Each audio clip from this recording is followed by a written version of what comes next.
ආයුබෝවන්. ඔබ සම්බන්ධ වෙලා ඉන්නේ ශ්‍රී ලංකා විදේශ සේවා නියුක්ති කාර්යාංශයේ ගෙනෙන ඇත්ත වැඩසටහන සමග.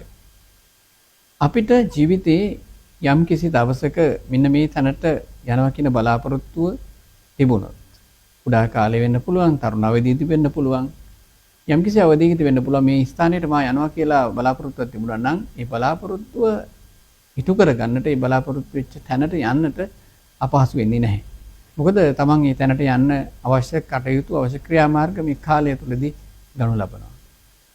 එහෙම කාලය තුලදී ගනු ලබන ක්‍රියාමාර්ග ගත්ත සහ ජීවිතයේ ජයගත්ත අනාගතයේදී යම් තැනකට යන්න බලාපොරොත්තු වෙන තරුණයෙක් සමග කතා කරන්නයි බලාපොරොත්තු වෙන්නේ. ඔහු පොළොන්නරුවේ සචින්. අයිබෝන්. අයිබෝන්. ඉතින් සචින් කියන්න කොහොමද ඔබේ ජීවිතය ගැන කිව්වොත් ආරම්භය කොහොමද? මගේ නම සචින් කල්හාර. මගේ උපන් ගම පොළොන්නරුව සිරිපුර. ඉතින් මගේ අදහසක් තිබ්බ කවදා හරි ලංකාවේ බැහැරව විදේශගත වෙලා විදේශ රාජ්‍යයක රැකියාවක් කරන්න. ඉතින් අද ඒ වාසනාව මට උදා වුණා. ඉතින් මම ඉගෙන ගත්තේ සිරිපුර මධ්‍ය මහා විද්‍යාලයේ පොළොන්නරුවේ. ඉතින් ක්‍රමයෙන් අධ්‍යාපනය හදාලා මම උසස් අධ්‍යාපනය සඳහා කොළඹ විශ්වවිද්‍යාලයට යනවා. කොළඹ විශ්වවිද්‍යාලයේ මම ජනමාධ්‍ය විශේෂඥ උපාධිය හදාරලා ශ්‍රී ලංකා විදේශ නීති කාර්යාංශය සහ IM ජපාන් ආයතන සමග මම සම්බන්ධ වුණා. දැන් හරි. ඒ කියන්නේ ඔබ පොඩි කාලේම දකින්න ඇති අපි කියන්නේ හාස්‍ය යාත්‍රා කියලානේ. ගුවන් යානයක් යනකොට හිතුවා මං කවදා හරි මේකෙන් රටකට යනවා කියලා නේ. අනිවාර්යෙන්. ඔව්. එන්න එක තමයි මම හිතන්නේ මුලින්ම සඳහන් කරේ බලාපොරොත්තුවක් තිබුණා නම් ඒ බලාපොරොත්තු ඉටු කරගන්න පහසු වෙනවා. අද සචින් මේ බලාපොරොත්තු ඉෂ්ට කරගෙන තියෙනවා. ඉතින් දැන් සචින් කොහොමද ඔබ මේ ජපානයේ රැකියාවකට යන්න කියලා ඔබට කොහොමද කල්පනාවක් ඇති වුණේ? ඔව් මම ලංකාවේ රැකියාව කළාදී මම මුලින්ම මම අදහස දැක්කේ ඇඩ්වර්ටයිස්මන්ට් එකක් කරා. ශ්‍රී ලංකා විදේශ කොහෙද ඇඩ්වර්ටයිස්මන්ට් තිබුණේ? ඔව් විදේශ නීති කාර්යාංශයේ වෙබ් පේජ් එකේ තිබුණා. IM ජපාන් ආයතන සමගම මෙහෙම ඉන්ටර්විව් එකක් තිබෙනවා. මේකට සහභාගී වෙන්න කියලා. ඉතින් මම ඒ වෙද්දි ජපාන් භාෂාව හදාරලා තිබ්බේ. ඉතින් මට හැකියාව තිබුණා එම සුදුසුකම් වල අදාළව මෙම ඉන්ටර්විව් එකට සහභාගී වෙන්න. ඒ කියන්නේ දැන් ඔබ අර කිව්වා වගේ පොඩි කාලේ හිතා හිටියා මෙහෙම යන්න ඕනේ කියලා. ඒ හින්දා ජපාන් භාෂාව හදාරන්න අදහසක් තිබුණා. අදහසක් තිබුණා. දැන් අපි මේ කතා කරගෙන යන අතරේ මට සචින්ගෙන් අහන්න බැවුන පවුලේ තොරතුරු කොහොමද? ඔව් මගේ පවුලේ 3 දෙනා ඉන්නේ. ඉතින් අම්මයි තාත්තයි මමයි තමයි ඉන්නේ. ඉතින් තාත්තා කුකුල් පරිදි අපි කුෂිකාර්මික වැඩ කටයුතු කරගෙන ඉන්නවා. අම්මා ගෙදර ඉන්නවා. ඉතින් මම කොළඹ ප්‍රදේශයේ තමයි රැකියාවක් කරේ. දැන් ඒකට අම්මයි තාත්තයි දාලා යනවා. ඔව් ඉතින් අම්මයි තාත්තත් කැමති මේ වැඩේ ඉතින් විධිමත් ආකාරයෙන් සිදු වෙන හින්දා ඉතින් රටට විදේශ විනිමය ගෙනෙන්න අවස්ථාවක් උදා වෙන හින්දා. දැන් මෙහෙම කිව්වොත් අපි සචින්ට කවුද උදව් කරේ මේ අවස්ථාව ලබා ගන්න? ඇත්තට මුලින්ම කතා කරොත් එහෙම සාමාන්‍යයෙන් ජපාන් භාෂාවේ හඳුන්වන සෙන්සෙ ගුරුවරයා මුලින්ම ගුරුවරුන් තමයි උදව් කරේ. ඊට පස්සේ ශ්‍රී ලංකා විදේශ සේවා නියුක්ති කාර්යාංශයේ නිලධාරී මණ්ඩලය ආයතනයේ ප්‍රධානියා ඇතුළු ඊට පස්සේ IM ජපාන් ආයතනය IM ජපාන් ආයතනයේ සාමාන්‍ය රාජකාරිතුමා ඇතුළු සියලු දෙනාම විශාල සහාය වුණා මගේ මේ ඉදිරි වැඩ කටයුතු කරන්න. දැන් සචින් ශ්‍රී ලංකා විදේශ සේවා නියුක්ති කාර්යාංශයේ මේ ජපානයේ රැකියාව සඳහා මොකද වෙනම අංශයක් තියෙනවා. ජපාන් අංශයේ වඳවා ගැනීම අංශය කියන එක යටතේ තියෙන අංශයක්. මේ අංශයේ නිලධාරීන් තමයි මේ කටයුතු සිදු කරන්නේ ශ්‍රී ලංකා විදේශ සේවා නියුක්ති කාර්යාංශයෙන්. උන් නිරන්තරව තමන්ගේ කැපවීම කරලා කිසිදු يعني අසාධාරණයක් නොවන ආකාරයට ඒ නිලධාරීන් මම හිතන්නේ මම දැක්කා පහුගිය කාලේදී ඉතා විශේෂ මහන්සියලා මේ නිලධාරීන් කටයුතු කරනවා. මේ නිලධාරීන් ඔබට ලැබුණු සහයෝගය ගැන ඔබට තවත් මොනවද කියන්න තියෙන්නේ? ඔව් ඇත්තටම කතා කරොත් එහෙම මේ වැඩසටහන ඉතාමත් විනිවිදභාවයෙන් තිබෙන වැඩසටහනක්. ඒකත් IM ජපාන් ආයතනයේ මේ වැඩසටහනේ ප්‍රධාන වශයෙන් මූලික අංග දෙකක් තියෙනවා TITP සහ SSW වශයෙන්. ඉතින් TITP වශයෙන් අපි ගත්තොත් එහෙම පෙර විගමනික පුහුණුවක් තියෙනවා මාස 4ක කාලයක්. මාස 4ක කාලයෙන් පසු විගමනික පුහුණුවක් තියෙනවා ජපානයේ කසුගබේ ආයතනයේ. ඉතින් පෙර විගමනික පුහුණුව තියෙන්නේ තංගල්ල විගමනික සම්පත් මධ්‍යස්ථානයේ. ඉතින් බදවා ගැනීමේ අධීරේ ඉඳන් සාර්ථකව විනිවිදවාවිය යුතුව තමයි මේ වැඩසටහන සිදු වෙන්නේ. මුලින්ම අපි කතා කරොත් එහෙම ලිඛිත පරීක්ෂණයක් සහ ප්‍රායෝගික පරීක්ෂණයක් කරලා තමයි බදවා ගැනීම කටයුතු සිදු වෙන්නේ. දැන් සචින්ගේ බලාපොරොත්තු මොකද්ද මේ ජපානයේ රැකියාවට අවුරුදු කීයකටද යන්නේ? අවුරුදු 3කට තමයි රැකියාව සඳහා පිටත් වෙන්නේ. මුලින්ම යන්නේ අවුරුදු 3කට. දැන් පසුව ලංකාවට ඇවිල්ලා මාසයක් කාලයක් වැඩිලා ඉඳලා ඔබ අපි මම කැමති නම් තව අවුරුදු 2ක් ජපානයේ බරා යන්න පුළුවන් අවුරුදු 5ක් සම්පූර්ණ කිරීම සඳහා. ඒ කියන්නේ දැන් බලනකොට ඔබ ඇත්තටම කියනවා නීතියට ගරු කරන තරුණෙක් කියලා අපිට පේන්නේ. ජපානයට ගිහින් එහෙම ජපානයේ අවුරුදු 3ක් ඉඳලා ජපානයෙන් පැනලා ඉන්නව නෙමෙයි. ඔබ නැවත ලංකාවට ඇවිල්ලා ඒ නීති අනුකූල අවශ්‍යතා සපුරා ලැබිලා නැවත ජපානට ගිහින් යන තරණ එක ඇත්තටම සතුටක් අපිට දැනෙනවා. මොකද ඔබ පොළොන්නරුව වැනි ප්‍රදේශයක ඉඳලා මේ විදිහේ විදිහට මේ කටයුතු කිරීම පිළිබඳව ශ්‍රී ලංකා විදේශ නීති කාර්යාංශය ඔබට ඇත්තටම ස්තුතිවන්ත වෙනවා.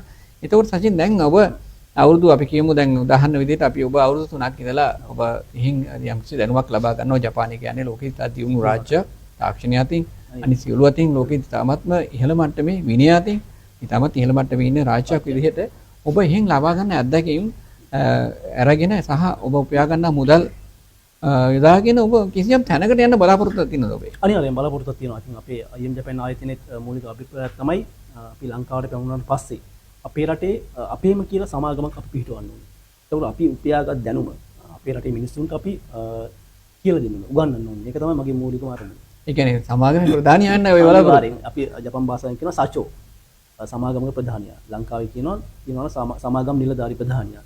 ඒ මට්ටමට යන්න තමයි මූලික අරමුණක්. දැන් ඔබ ජපාන් භාෂාවෙන් සත්‍ය කියලා කතාවක් කිව්වා. iPhone කියලා කොහොමද කියන්නේ? අපි මුලින්ම කිව්වොත් එහෙනම් කොනිචිවා කියලා කියනවා. ඉතින් ජපාන් සංස්කෘතිය ආචාර ධර්ම ගොඩක් තියෙනවා. ඉතින් අපි උදෑසන පටන් ගත්ත ඔහායෝ ගොසයිමස් කොනිචිවා කොන්බන්වා ඔයාසුමිනසයි වගේ ආචාර විදි රාශියක් තිබෙනවා. දැන් ඔබ මේ ජපාන් භාෂා පුහුණු පාඨමාලා හදාරන අතරතුර සහ මේ රැකියාවේ කටයුතු ලබා ගන්න කරන කටයුතු අතරතුර ඔබට ජපාන් ජාතිකයන් මුණ ගැසුණාද ලංකාවේ? ඔව් පෙරවිගමනික පුහුණුවේදී ජපාන් ජාතිකයන් දෙදෙනෙක් යටතේ තමයි අපි පෙරවිගමනික පුහුණුව හැදෑරුවේ. ඉතින් එහිදී විශාල දැනුම් සම්භාරය සහ ජපාන් ජාතිකයන් හිතන පතන ආකාරය ඔවුන්ගේ සංස්කෘතිය ගැන විශාල දැනුමක් මට හමු වුණා. කොහොමද ඔවුන්ගේ ඇත්තටම ජපාන් ජාතිකයන් අපි ගත්තොත් එහෙම අපි සාමාන්‍යයෙන් මුල්ම පියවරක් තමයි ජිකන්ඩෝ මොමරිමස්. කියන්නේ ලෝකේ වෙලාවට වැඩ කරන ජාතිය වශයෙන් ගත්තොත් ජපානයේ තමයි අංක 1කින් ඉන්නේ. ඒ ගැන කිසිම අවිවාදයක් නැහැ. ඉතින් අපි අපේ ප්‍රමාද වීම වළක්වලා අපි වෙලාවට වැඩ කරන්න තැනට මේ උපකාරී වුණා කිව්වොත් මම නිවැරදි කියලා මම හිතනවා. ඔබත් එහෙම වෙලාවට වැඩ කරනවා? අනිවාර්යයෙන්. මම දැන් වෙලාවට වැඩ කරනවා කලින් තිබුණට වඩා. ඒතර සචින් දැන් අපි කතා කරොත් දැන් අපි දන්නවා මේ විදේශ රැකියා ශාස්ත්‍රයේ එක්තරා කටයුත්තක් තමයි දැන් විදේශ නීති කාර්යාංශයෙන් ඔබ තොරතුරු ලබාගෙන නිවැරදිව රැකියාවට අද සාර්ථක විදිහට රැකියාවට යන්න ඔබට අවශ්‍ය පහසුකම් සහ ඒ සියල්ල ඔබෙන් සපුරාගෙන තියෙනවා.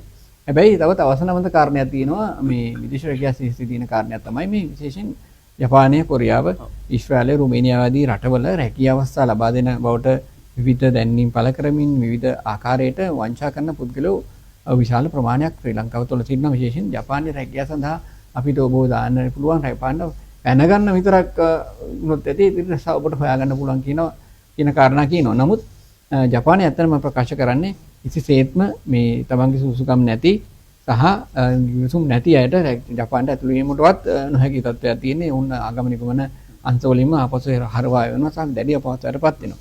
එතකොට ඔබට මොකද කියන්න තියෙන්නේ මේ වංචාවන්ට හසු වෙන්නේ නැතුව තරුණ තරුණියන්ට කොහොමද කටයුතු කරන්න කියලා ඔබට හැදෙන්න පුළුවන්? ඔව් අනිවාර්යෙන් අපි විදේශ විනිමය ලබා ගන්නවා නම් පිටරටකට යනවා නම් අනිවාර්යෙන් විධිමත් ආකාරයෙන් අපි යන්න පෙළඹෙන්න ඕනේ. මුලින්ම අපි ආයතනය තෝරගන්නවා නම් ඒ ආයතනය ශ්‍රී ලංකා විදේශ සේවා නිවෘත්ති කාර්යාංශයේ ලියාපදිංචි ආයතනයක්ද කියන වග පිළිබඳ සනාථ කරගන්නවා. ඒක තමයි මූලික පියවර. ඊට පස්සේ විශේෂයෙන්ම අපි ගත්තොත් කොරියාව සහ ජපානය වැනි රටවල් වලට ඔබ විදේශ විනිමය සඳහා පිය නගනවා නම් අනිවාර්යෙන් ඔබගේ භාෂාමය හැකියාව පිළිබඳ ඔබ තෘප්තිමත් විය යුතුයි. මෙම රටවල් වල ඉංග්‍රීසි කතා කිරීමේ හැකියාව එච්චර නැති හින්දා අනිවාර්යෙන් ඔවුන්ගේ මව් භාෂාව පිළිබඳ චතුර කතා කිරීමේ හැකියාවක් ඔබට අනිවාර්යෙන් තිබිය යුතුයි. දැන් ඔබගේ ස්කිල් එක මොකක්ද? ඒ කියන්නේ ඔබගේ හැකියාව මොනවද? මම අද පිවිසෙන්නේ මැනුෆැක්චරින්. අපි කිව්වොත් එimhe නිෂ්පාදන අංශයෙන් තමයි ජපානයේ රැකියාව සඳහා සූදානම් වෙලා යන්නේ. ඉතින් ඒ පිළිබඳව මට භාෂාමය දැනුම සහ පුහුණුව මම ලබාගෙන තියෙනවා. ඉතින් මම සූදානම් ජපානයේ ආයතනයේ සාර්ථකව වැඩ කරන්න.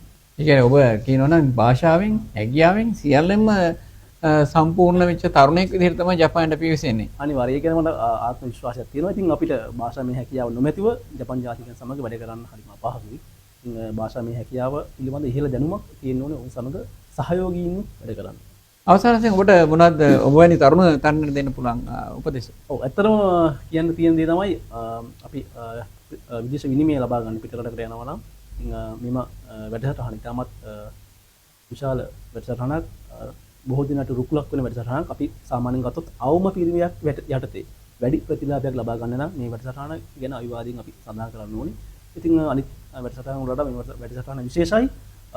ඕන කෙනෙක්ට සහභාගී වෙන්න පුළුවන් වයස් පරතරය සහ විධිමත් ආකාරයට සම්මුඛ පරිශීලනය සමත් වෙලා ඒ වගේම ප්‍රායෝගික පරිශ්‍රමයෙන් සමත් වෙලා සාර්ථකව ජපාන් රාජ්‍ය බලය යන්න අයිම් ජපාන් ආයතනය සහ ශ්‍රී ලංකා විදේශ සේවා නියුක්ති කාර්යාංශය යටතේ සිදු කරන මේ වැඩසටහන මේ වෙනකොට ඉහළ මට්ටමක තියෙනවා කිව්වොත් මම නිවැරදියි. අන්න එහෙමනම් සචින් කිව්වා වගේ ශ්‍රී ලංකා විදේශ සේවා නියුක්ති කාර්යාංශය ඔබට සියල්ල සූදානම් ඔබට පහසුකම් සපයන්නට අවම පිරිවැයකින් ඔබ වැනි දක්ෂ තරුණ ප්‍රජාවට ලෝකයේ විවිධ රටවල රැකියාව ලබා දෙන්න ශ්‍රී ලංකා විදේශ සේවා නියුක්ති කාර්යාංශය කටයුතු කරනවා. ඉතින් හොඳම උදාහරණය සචින් ඔබට අදගෙන ආවා. අපි කිව්වා නෙවෙයි ඔහුම කිව්වා කොහොමද විදේශ රැකියාව තෝරගන්නේ විශ්වාසවන්තව ශ්‍රී ලංකා විදේශ සේවා නියුක්ති කාර්යාංශයේ මගින් මේ රැකියාව තෝරගන්නේ කොහොමද කියන කාරණේ පිළිබඳව ඔහු සඳහන් කළා. ඒක තමයි ඇත්ත කතාව. ඉතින් අපි ඔබට ස්තුතිවන්ත වෙනවා. ඒ වගේම අපි ඔබට සුබ ප්‍රාර්ථනා කරනවා. හොඳින් ගිහින් රැකියාව හොඳින් කරලා නැවත ශ්‍රී ලංකාවට ඇවිල්ලා ඔබ යලිත් යන්න බලාපොරොත්තු වෙනවා නම් ඒ කාටවත් ඉටු වෙන්නේ. ඒ වගේම ඔබ කිව්ව සමාගමේ ප්‍රධානියා වෙන්න කියන කාරණේ පිළිබඳවත් අපි සතුටු වෙනවා. ඒ තැනට යන්න ශ්‍රී ලංකා විදේශ සේවා නියුක්ති කාර්යාංශය ඔබට සුබ ප්‍රාර්ථනා කරනවා. ඉතින් අපි සමග සම්බන්ධ වෙන්න පිළිබඳව සජින්ට ශ්‍රී ලංකා විදේශ සේවා නියුක්ති කාර්යාංශය බෙහෙවින්ම ස්තුතිවන්ත වෙනවා.